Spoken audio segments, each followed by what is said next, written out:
और हम जो चोरीशुदा मैंडेट है उसको वापस लेंगे। ये लूट का माल नहीं है जिस तरह से उन्होंने 9 फरवरी से शुरू किया हुआ है, जिन्होंने 8 फरवरी का इलेक्शन 9 फरवरी को लूटा है, इसलिए ये वापस आएगा। तो ये मजाक मजीद नहीं चल सकता। बहुत सारे ईसीपी के अलावा भी मामलात हैं, लेकिन ईसीपी के 2 मामलात, उनमें बड़ी इंपॉर्टेंट डेवलपमेंट हुई है। एक डेवलपमेंट ये है कि हमने जो PP 119 है, PS 119 है, कराची का सईद का जो हल्का है, हमारे MPA वहाँ से मुंतखब हुए हैं, उनके हल्के में आज हमने दरख्वास्त दायर की है RO के खिलाफ। नाम क्या था? फैसल कुरैशी RO, जो सरकारी मुलाजिम है, उसने एक झूठा इल्ज़ाम लगाया और हमारा मैंडेट चोरी किया। उस पर उसको नोटिस हो गया और उसके साथ हमने सुप्रीम कोर्ट ऑफ पाकिस्तान की जो एक 3 रुकनी बेंच है जिसने 2013 के इलेक्शन की धांधली की प्रूफ की थी, वो रिपोर्ट भी लगाई है। और हम जो चोरीशुदा मैंडेट है उसको वापस लेंगे। दूसरा हल्का है हमारा जो पंजाब का PP 50, उसमें हाजी अमानुल्लाह अमान, जो मेरे वहाँ से PTI के कैंडिडेट थे, आज़ाद मुंतखब हुए, वो हमारे साथ खड़े हैं इस वक्त मेरी लेफ्ट पे। उनके हल्के में RO को बुलाया गया था, RO आज आया और दूसरी पार्टी को बता के भाग गया। ये रिकॉर्ड में आ गई है बात, इलेक्शन कमीशन ने लिखवाया है। और जो RO PP 50 है, नाम क्या उसका?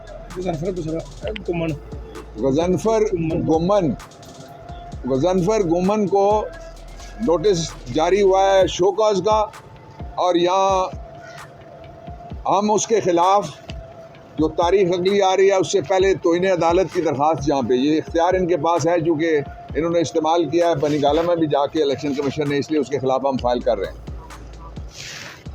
और जो दूसरा है, 3 बड़े वो फैसले हुए हैं, मैं उनके ऊपर कमेंट करना चाहता हूँ। पहला फैसला ये है कि आइन में लिखा हुआ है कि जिस पार्टी के पास ज़्यादा वोट हैं, और वहाँ लिखा हुआ पार्टी नहीं बल्कि पार्लिमानी पार्टी, और पार्लिमानी पार्टी है हमारी जो सुन्नी काउंसिल। उसमें ये फैसला किया इलेक्शन कमीशन ऑफ पाकिस्तान ने, जो आइन की सरी खिलाफ वर्जी की है, कि हमारे जो बनते हैं मेंबर, ख़वातीन के भी बनते हैं और हमारे बनते हैं माइनॉरिटी के भी, वो उन्होंने कहा किसी और को दे दो। तो वो आपको क्यों ना दे दिए जाए, इनको क्यों ना दें, इनको क्यों ना दें। उन्होंने एक ऐसा खाता खोल दिया है जिससे पाकिस्तान का आइन ख़त्म हो गया इस हद तक। आइन कहता है कि जो पार्लिमानी पार्टी है उसकी जो स्ट्रेंथ है मेंबर्स की, जितनी उसकी तादाद है, उसके मुताबिक उसको मुतनासिब तौर पर सीटें मिलेंगी। इलेक्शन कमीशन कहता है नहीं, ये हमारे पास दरख्वास्त आ गई है नवाज शरीफ की, हमारे पास दरख्वास्त आ गई है फलाने की, और ये सीटें उठा के कुछ उसको दे दो, कुछ कराची सिंध में और कुछ इधर उधर बांट दो। इस फैसले को, जो कल का फैसला है, उसको हम चैलेंज कर रहे हैं। और उस फैसले में से जो हमारी सीटें हैं वो किसी और को गिफ्ट नहीं की जा सकती, किसी और को हिब्बा भी नहीं की जा सकती, और ये लूट का माल नहीं है जिस तरह से उन्होंने 9 फरवरी से शुरू किया हुआ है, जिन्होंने 8 फरवरी का इलेक्शन 9 फरवरी को लूटा है, इसलिए ये वापस आएगा। उसके साथ ही जो इंतहाई काबिल मुज़म्मत बात यह है कि जो हमारे जो सदारती उम्मीदवार हैं, उनके महमूद खान अचकज़ई, उनके घर के ऊपर, उनके लोगों के ऊपर क्रैकडाउन शुरू है। ये कैसा इलेक्शन है कि जो इलेक्शन लड़ने के लिए जाता है, MPA के लिए गया, तो आपने देखा चौधरी परवेज़ इलाही साहब के जो ख़वातीन गई थी वहाँ, उनसे पेपर छीने गए।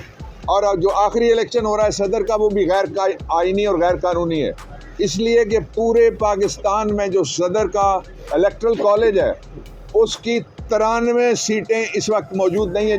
जब मैं आपसे बात कर रहा हूँ, 93 सीटें उसकी इस वक्त मौजूद नहीं है।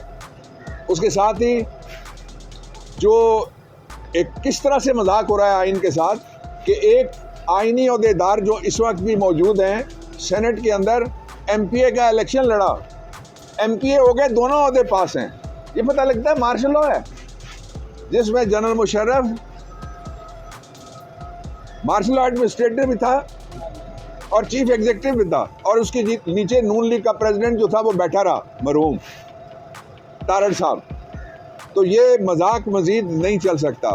दो बातें और जो मैं इम्पोर्टेंट करना चाहता हूँ वो ये हैं कि चूँकि जो सदर का इलेक्शन है वो सरबराह रियासत का इलेक्शन है, सरबराह रियासत के इलेक्शन में अगर 93 वोट जिनमें से ख़वातीन और जो माइनॉरिटीज़ हैं उनको बाहर निकाल दिया जाए तो ये रियासत के रहनुमा उसूल हैं जो आर्टिकल 34 और 36 और 37 इनकी खिलाफ वर्जी हो रही है। मैं ये मुतालबा भी दोहराना चाहता हूँ कि जो गैर आइनी तौर पे बैठे रहे 5 हुकूमतों में, वो सारे के सारे जितने भी लोग बैठे रहे गैर आइनी अहदा उन्होंने इस्तेमाल किया, वसाइल इस्तेमाल किए, उनका नाम ECL में डालना चाहिए फौरी तौर पे ताकि कोई भाग ना सके। और ये जो पाकिस्तान के अंदर इस वक्त हालात हैं, माशी तौर पे बेड़ा गर्क कर दिया गया है। जितने महंगा पेट्रोल होने जा रहा है, गरीब आदमी गधा गाड़ी पे बैठने पे मजबूर हो जाएगा और साइकिल चलाने पे मजबूर हो जाएगा। हो सकता है कि वो साइकिल में भरी जाने वाली हवा के ऊपर भी टैक्स लगा दें।